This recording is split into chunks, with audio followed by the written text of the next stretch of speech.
The history of the Federal Bureau of Investigation is a well-documented but contentious story.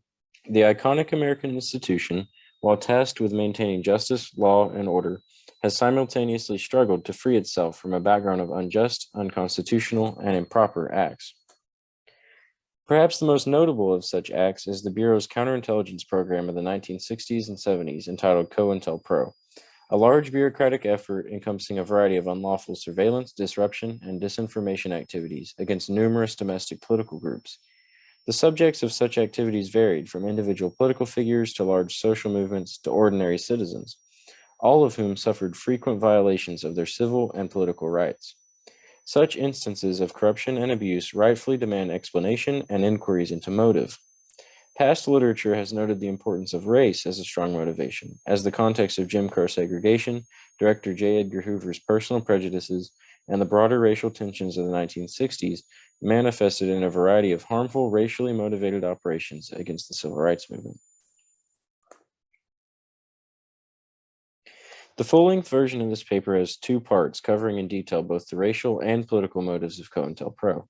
For this presentation, I will begin by briefly summarizing the importance of race by building from previous scholars to discuss vague justifications of racially motivated operations.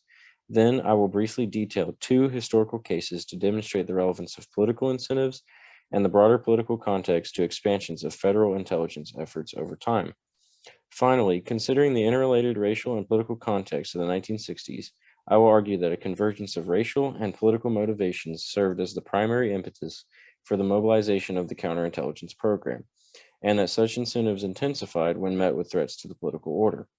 To illustrate this argument, I will conclude with a third political case, Lyndon B. Johnson's handling of the race riots of 1964.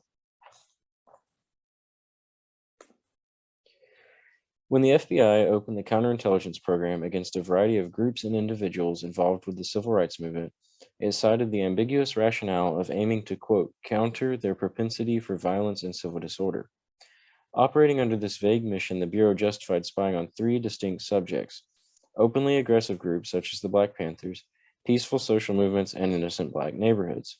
With little accountability, the Bureau labeled individuals such as Dr. Martin Luther King Jr. as a dangerous demagogue, and peaceful groups such as the NAACP, SCLC, and SNCC as, quote, Black nationalist hate groups.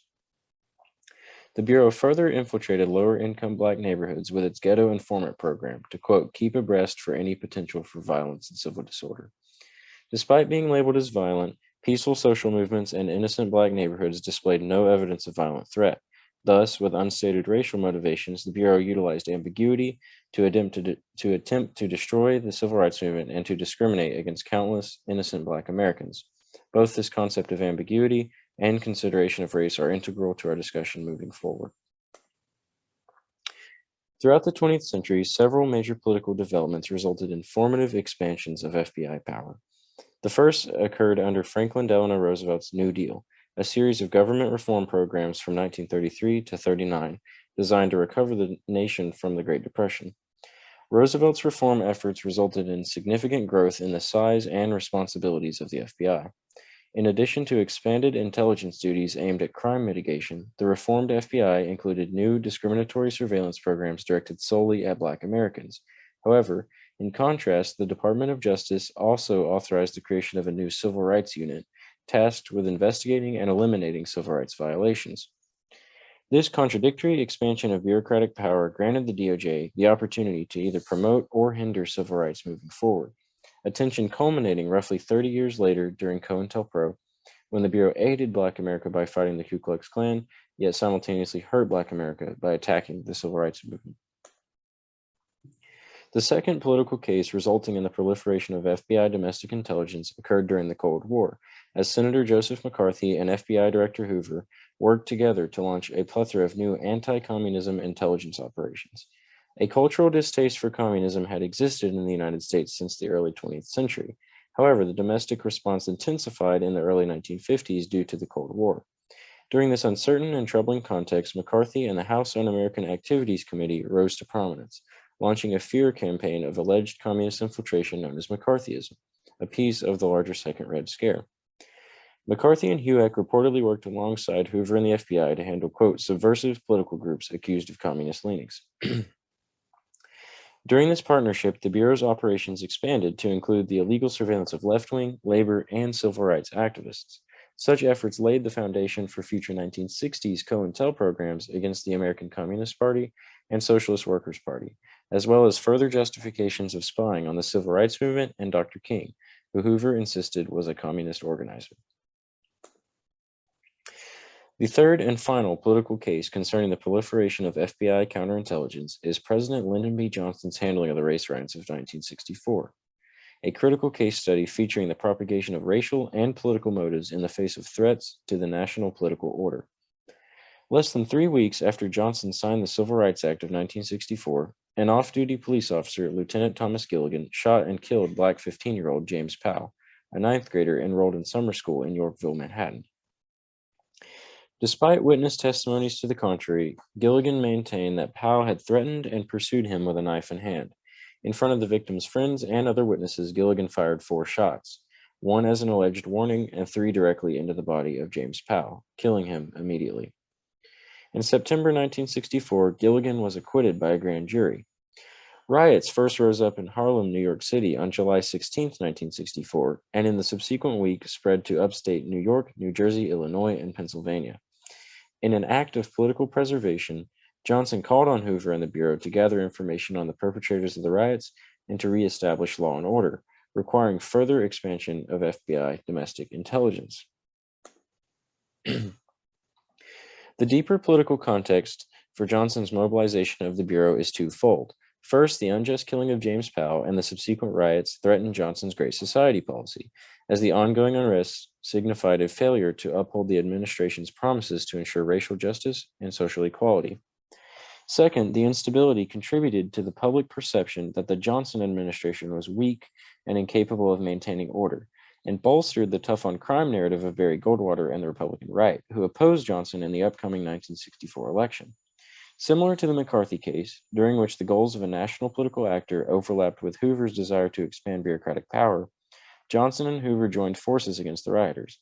Johnson mobilized the Bureau to ensure political favor, and Hoover took advantage of the president's political troubles to expand his intelligence program. While Johnson's election incentives certainly perpetuated domestic intelligence operations, pervasive racial motivations likewise influenced the Bureau's handling of the riots. Hoover's report concluded that, quote, increasingly violent Negro organizations were the, quote, culprits of the civil disorder, maintaining that peaceful groups such as the NAACP and Congress of Racial Equality were both communist infiltrators and the true instigators of the unrest. The instability resulting from the riots presented the Bureau with a newfound opportunity to expand racially and politically motivated operations under the disguise of valid efforts to counter violence and chaos. Johnson's political desire to maintain order legitimized the Bureau's declared counterintelligence rationale and resulted in the subsequent justification and expansion of the Bureau's domestic intelligence framework. Thereafter, improper surveillance continued to serve the political order, as both the Johnson and Nixon administrations employed the FBI to gather intelligence on their political opponents in the late 60s and early 70s. Regardless of partisan affiliation, the desires of the political establishment proved to be powerful forces in the proliferation of federal intelligence efforts, ultimately manifesting in the delegation of illegal and improper bureaucratic action to achieve purely personal and political goals.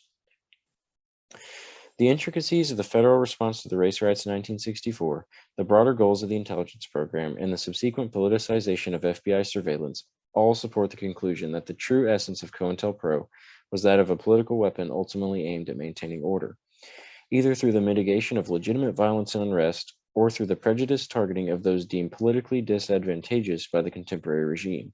Such culprits, whether beloved civil rights figures, peaceful organizations, or innocent citizens, all experienced the crushing weight of the federal bureaucracy in response to their impositions on the status quo. While the Bureau's raison d'etre was to protect and serve the interests of law-abiding citizens in the Constitution, COINTELPRO directly compromised all which the Bureau was designed to defend. In 1975, following the declassification of the counterintelligence program, the U.S. government quickly pushed to right its wrongs with a set of hearings and policy recommendations from the Senate Select Committee to Study Governmental Operations. The final report of the bipartisan effort, chaired by Democratic Senator Frank Church and Republican Senator John Tower, as well as one-time presidential candidates Barry Goldwater and Walter Mondale, identified a large number of constitutional violations, and recommended 96 formative changes to intelligence operations moving forward. With such failures and corrections taken into account, one may discern that COINTELPRO clearly converged several contradictory and complex pieces of American life, from ongoing racial tensions to powerful political incentives to questions of constitutional law, civil rights, and morality. From a certain view, the contentious story of the counterintelligence program is analogous to the story of American justice, a compromise between conservation and change, a balance between chaos and order, and a complex struggle between professed moral philosophy and the genuine extension of that philosophy to all people. Thank you.